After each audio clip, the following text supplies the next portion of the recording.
네, 우리 올해 마지막 특송인데 아주 참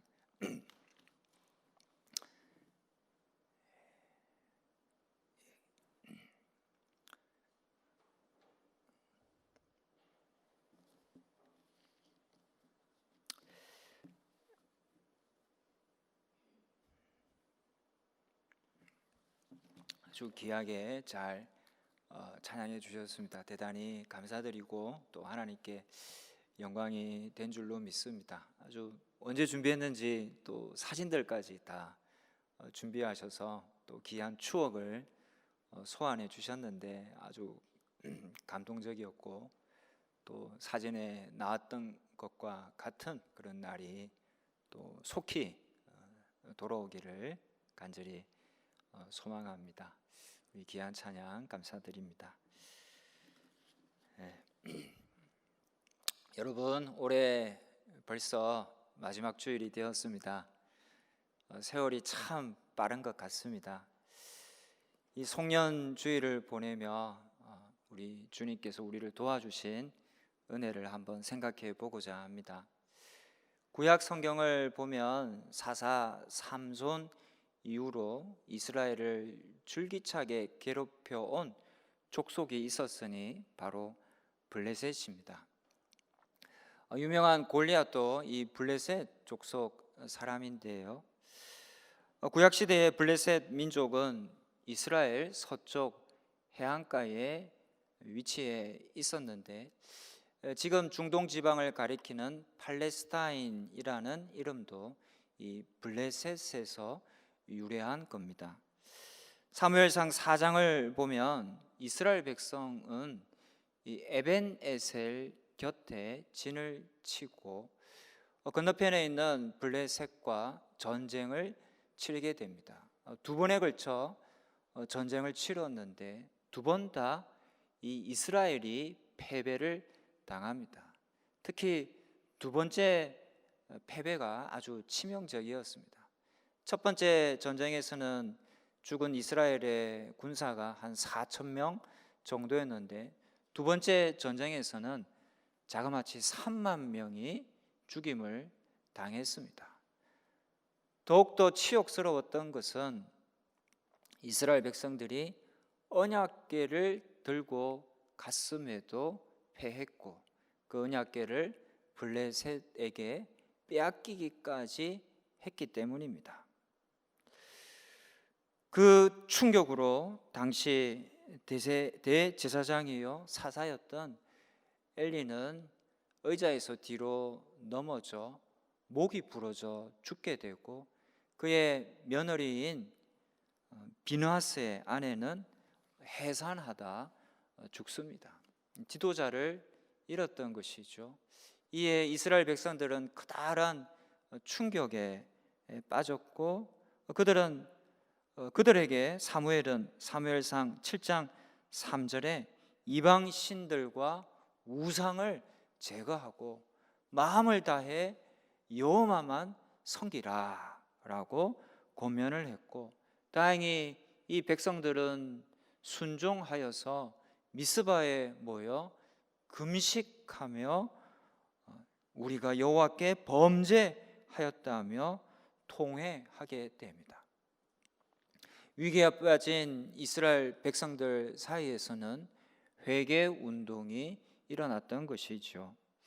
여기서부터 이제 분위기가 전환이 됩니다. 여러분, 우리가 회개하면 왠지 패한 것 같고 또 약해지는 것 같지만 사실은 회개할 때에 가장 강해지는 겁니다. 우리에게 사탄을 비롯한 악의 세력을 물리칠 수 있는 인간적 방법은 사실 없습니다. 우리에게 무슨 높은 권력이 주어졌다고 해서 사탄이 그걸 보고 무서워 떨겠습니까? 우리에게 많은 지식이 있다고 해서 사탄이 눈 하나 깜짝하겠습니까? 그런 것은요, 사탄이 더 뛰어나고 더 많을 수 있습니다.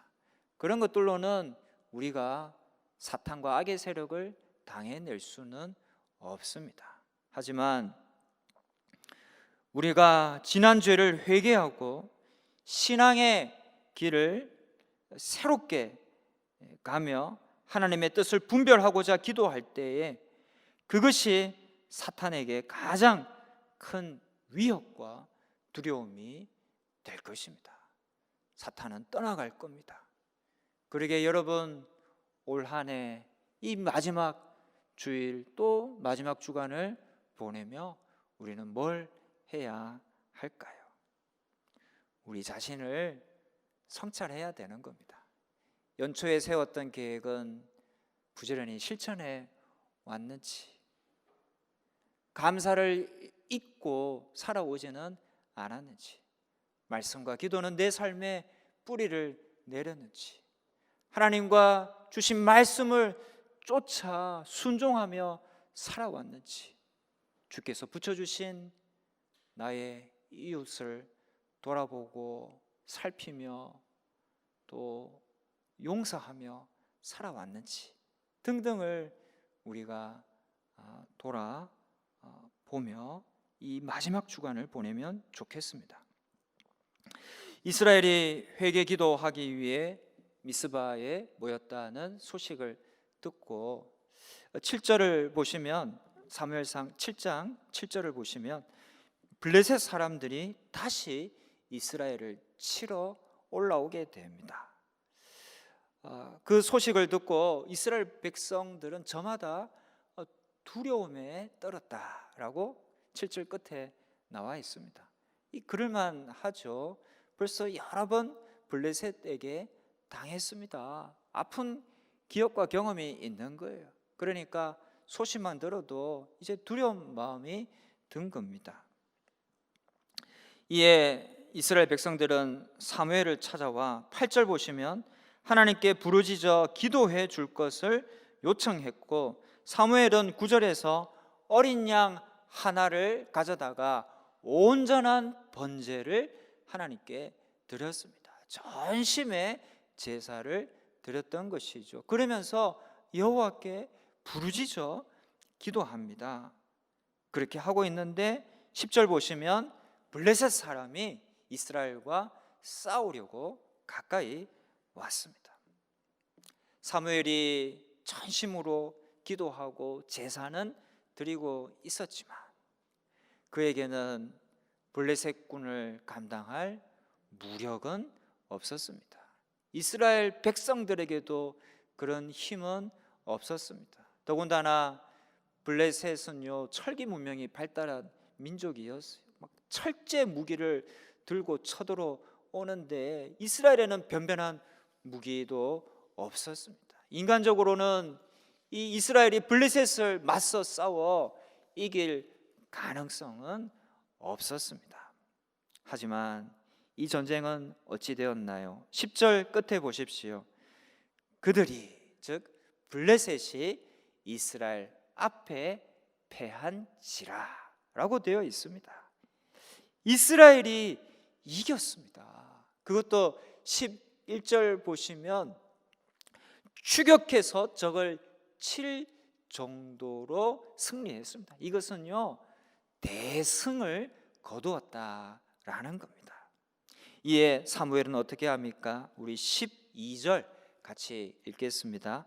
사무엘이 돌을 취하여 미스바와 센 사이에 세워 이르되 여호와께서 여기까지 우리를 도우셨다 하고 그 이름을 에벤에셀이라 하니라. 원래 에벤에셀 지역이 있었습니다. 사무엘상 4장 1절에 에벤에셀이 나옵니다. 그곳은요, 이스라엘이 패한 곳입니다. 그런데 그 이름을 그대로 따서 미스바와 센 사이 지역도 에벤에셀이라 그렇게 사무엘이 부르게 된 것이죠. 에벤에셀이란 하나님께서 여기까지 우리를 도우셨다라는 뜻을 담고 있는 말입니다. 여기서 여기까지 이 말은요, 지리적 의미와 시간적 의미를 동시에 담고 있는 말입니다. 그러니까 하나님께서 지금 이 시간까지 그리고 이 장소까지 이스라엘을 도와주셨다라는 의미입니다. 하나님께서 이스라엘 백성들을 엘리 시대가 끝나고 사무엘이 다스릴 때까지, 그때까지 도우셨고, 또 하나님께서 이스라엘을 이 에벤 에셀 이 장소까지 도와주셨다라는 겁니다. 여러분, 오늘의 이스라엘은 바로 우리 교회고 또 우리 성도들입니다. 하나님께서 이스라엘 백성들을 여기까지 도와주셨던 것처럼 하나님께서 우리들을 여기까지 도와주셨습니다. 첫 번째로 하나님께서는 우리들을 이 시간까지 도와주셨습니다. 2020년도는 6.25 전쟁이 발발했던 1950년만큼이나 또 올림픽이 열렸던 1988년만큼이나 아마도 우리에게 잊혀지지 않는 해가 될 겁니다. 참혹한 감염병의 위기를 지금 당하고 있기 때문입니다. 온 세상이 도탄에 빠졌습니다. 전 세계의 확진자와 사망자가 속출해서 그들이 강을 이루고 산을 덮었습니다. 세계 각국의 지도자와 정부에서 대책을 세우고는 있지만 아직까지는 속수무책당하고 있습니다. 이 와중에 우리도 아마 알게 모르게 많은 위기를 겪었을 거예요. 나도 모르게 내 옆을 스쳐간 사람들이 확진자이었을 수도 있는 그런 수많은 위험이 있었을 겁니다. 하지만 여러분, 그래도 우리는 이 한 해를 잘 버텨왔습니다. 여러 가지 고통과 피해가 있고 여전히 위기 가운데 있고 아쉬움이 크지만 지금 우리는 살아있고 또 생명을 호흡합니다. 또 다른 나라에 비하면 위기를 잘 관리해 왔다고 한때 평가도 받았습니다. 여러분, 이것도 작은 일 아니죠? 이것도 대단한 겁니다. 하나님이 붙드시지 않으면 우리 모두는 금방이라도 훅 날아갈 겁니다. 그동안 의료진들, 방역 당국자들, 모든 국민들이 협력하고 애를 많이 써왔지만 그렇게 잘했기 때문에 우리가 여기까지 온 건 아닙니다. 주님의 도우심이 있었기 때문입니다. 주님이 보호해 주셨기 때문입니다. 주님의 보호하심으로 우리는 하루하루를 버텨왔고 또 올해의 마지막을 지나가고 있는 겁니다. 하나님의 도우심이 참으로 컸습니다. 본문에서도 이스라엘이 전략 전술을 잘 짜서 무기가 좋아서 군대가 훈련이 잘 되어서 승리를 거두었습니까? 그런 말은 전혀 없습니다. 한데 어떻게 이길 수가 있었나요? 10절 보십시오. 블레셋 사람이 이스라엘과 싸우려고 가까이 오매 그 날에 여호와께서 블레셋 사람에게 큰 우레를 발하여 그들을 어지럽게 하시니 그들이 이스라엘 앞에 패했다라고 나와 있습니다. 무엇 때문입니까? 하늘에서 큰 우레가 쳤습니다. 그것이 결정적 원인이 되어 이 블레셋은 패하게 되었던 겁니다. 전적인 하나님의 도우심이 있었습니다. 전적인 하나님의 도우심으로 대승을 거두었던 것이죠. 여러분, 우리도 마찬가지입니다. 지금까지 우리가 지내온 것 전적인 주님의 은혜입니다. 찬송가 301장 1절 잘 아시죠? 우리 함께 불러보시겠습니다. 지금까지 지내온 것 주의 큰 크신 은혜라 한이 없는 주의 사랑 어찌 이루 말하랴 자나깨나 주의 손이 항상 살펴주시고 모든 일을 주 안에서 형통하게 하시네. 아멘입니다. 여러분, 전적으로 맞습니다. 이것은 영원한 진리입니다. 코로나19 위기와 와중에도 이것은 우리가 말할 수 있고 또 외쳐야 할 진리요 믿음의 고백입니다. 여기까지, 이 시간까지 우리가 왔습니다. 우리 주님이 도와주셨습니다.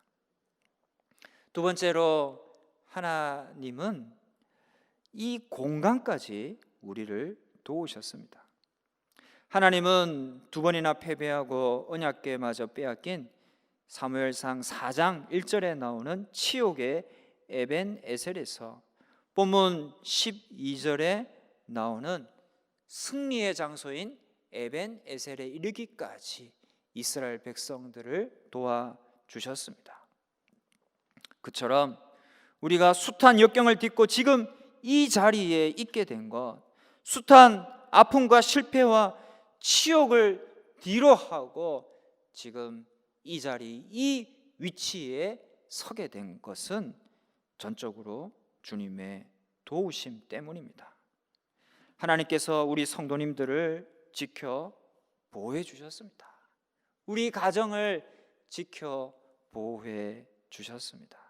특별히 우리 교회를 지켜 보호해 주셨습니다. 어려운 중에 비록 소수가 모여 예배 드릴 때도 많았지만 그래도 이 예배가 이곳저곳에서 끊이지 않았습니다.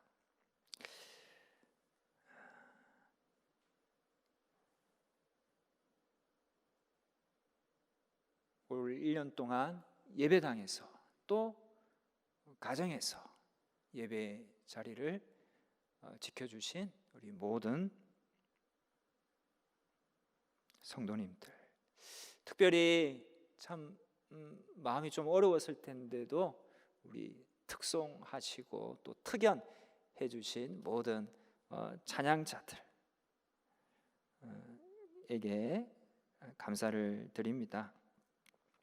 또 작년과 올해는 교회 옆에 아파트 공사가 시작되면서 불거진 드림관 문제로 많은 걱정과 염려가 있었습니다. 이 건물이 좀 기울어져서요, 이 언론에 보도될 정도였습니다. 이에 교회에서는 대책위원회가 구성되어 수많은 회의를 하고 많은 애를 썼으며 아주 골머리를 앓을 때도 많았습니다. 아직 미진한 부분이 조금 남아있기는 하지만 세워진 드림관 한번 보십시오. 그리 땅이 좋은 모양이 아닌데도요, 건물이 견고하고 아름답게 잘 세워졌습니다. 노블리한 아파트까지 완공되어서 교회 주변 풍경이요 아주 훨씬 좋아졌어요. 제 목양실과 사택도 드림관으로 옮겼는데요, 지내기가 얼마나 좋고 또 편한지 모르겠습니다. 우리 대책위 위원장 장로님을 비롯한 여러 장로님들 또 우리 집사님들이 고생 수고 마다하지 않으셨고요, 또 알게 모르게 수고한 여러 분들이 계십니다. 또 헌신적으로 건축원금을 하시고 또 기도하시고 관심 가져주신 모든 성도님들에게 진심으로 감사를 드립니다. 이렇게 많은 분들이 애를 쓰긴 했지만 여러분, 그렇다고 이게 우리 손, 우리 능력으로 이렇게 된 겁니까? 아니요. 하나님 뜻이 아니면요, 우리의 모든 수고와 땀방울도 어느 한순간 다 수포로 돌아갈 것입니다. 하나님이 함께 하셨습니다. 하나님이 여기까지, 이 곳까지 우리를 도와주셨습니다. 성도 여러분, 헤아려 보면 사실 모든 시간, 모든 장소가 다 하나님의 은혜입니다. 거기엔요, 우리가 미처 헤아리지 못한 수많은, 그리고 세밀한 하나님의 손길이 다 깃들어 있고 배어 있고 물들어 있는 겁니다. 올 한 해를 보내며 이 시간, 이 공간까지 우리를 도와주신 그 거대하고 세밀한 주님의 손길을 깨닫고 하나님께 전심으로 감사, 찬송, 영광 올려드릴 수 있는 저와 여러분 되시기를 주님의 이름으로 축원합니다. 이렇게 하나님께서 여기까지 우리를 도와주셨는데 여러분, 앞으로는 도와주시지 않을까요? 아니요. 여전히, 그리고 분명히 앞으로도 하나님은 우리를 도와주십니다. 이스라엘이 블레셋과의 전쟁에서 대승을 거둔 뒤인 13절 끝에 보면 사무엘이 사는 날 동안에 블레셋 사람을 막으시매라고 되어 있습니다. 하나님은 이후에도 계속 이스라엘을 도우신 거예요. 블레셋을 막아 주신 겁니다. 이 말씀을 보며 우리도 믿음을 가져야 합니다. 이스라엘 백성들을 이전에도 이후에도 도와주셨구나. 이것을 보며 우리도 확신해야 합니다. 여기까지 우리를 도와주신 하나님이 앞으로도 우리를 도와주실 것이다 라는 믿음 말입니다. 사실 아시다시피 새 전망이 그리 장밋빛은 아닙니다. 하지만 앞으로 내가 어떻게 살아야 하고 무엇을 하고 어디로 가야 할지, 코로나는 언제 끝날지, 우리 백성들은 어떻게 될지, 우리나라는 어떻게 될는지 준비하고 대책은 세워야 하겠지만 너무 염려하지는 마시기 바랍니다. 염려한다고 뭐가 되겠습니까? 염려할 필요는 없습니다. 에베네셀, 하나님이 우리를 인도하십니다. 인도하실 것을 믿는 믿음으로 오직 주만 바라보면 됩니다. 그리고 다가오는 현실, 또 어려움 담담히 또 맞고 또 맞서면 되는 겁니다. 물론 여러 역경과 시련은 생길 수 있습니다. 어려움이 발생할 수 있습니다. 살아있다라는 것은 필연적으로 고통을 수반하는 겁니다. 그것은 모든 인생에 언젠가는 다가오는 운명과도 같은 겁니다. 그러나 여러분 믿으십시오. 주님은 항상 옳습니다. 주님은 반드시 좋은 것으로 우리에게 허락해 주십니다. 주님은 언제까지나 우리를 사랑하십니다. 우리가 비록 위험한 골짜기 안으로 들어간다 할지라도 주님은 반드시 생명의 길, 의의 길로 우리를 인도해 주십니다. 주의 긍휼과 보혈이 새해에도 나와 우리 가정, 그리고 우리 교회와 이 땅을 덮어 주실 겁니다. 고통과 환난 중에도 하나님이 여기까지 우리를 도우셨고 앞으로도 도우신다는 에베네셀의 도를 여러분 믿음으로 내 마음에 또 우리 가정에 하나쯤 세워보는 것은 어떨까요? 특히 십자가는 영원한 에베네셀의 상징입니다. 여러분 십자가를 바라보며 에베네셀의 믿음을 더 하십시다. 그런 모습은 우리 자녀들에게도 좋은 신앙의 본이 되어 그들도 에벤에셀의 하나님을 믿고 바라며 그들에게 주어진 인생길을 믿음으로 지혜롭게 걸어가게 될 겁니다. 전쟁에서 이긴 뒤에 사무엘이 굳이 돌을 세우신 것은 하나님의 도우심으로 승리한 이 전쟁의 값진 교훈과 가치를 당시 살고 있었던 이스라엘 백성들만이 아니라 그들의 후손들에게도 가르치고 보여주기 위함이었습니다. 성도 여러분, 하나님이 지금까지 우리를 도우셨습니다. 또 앞으로도 우리를 그리고 우리의 후손들을 도와주실 겁니다. 오늘 한 주간 그리고 다가오는 새해도 에벤에셀 하나님의 은혜가 우리 삶에 그리고 우리 자녀들, 우리 후손들에게도 넘쳐나기를 주님의 이름으로 축원합니다. 기도하겠습니다.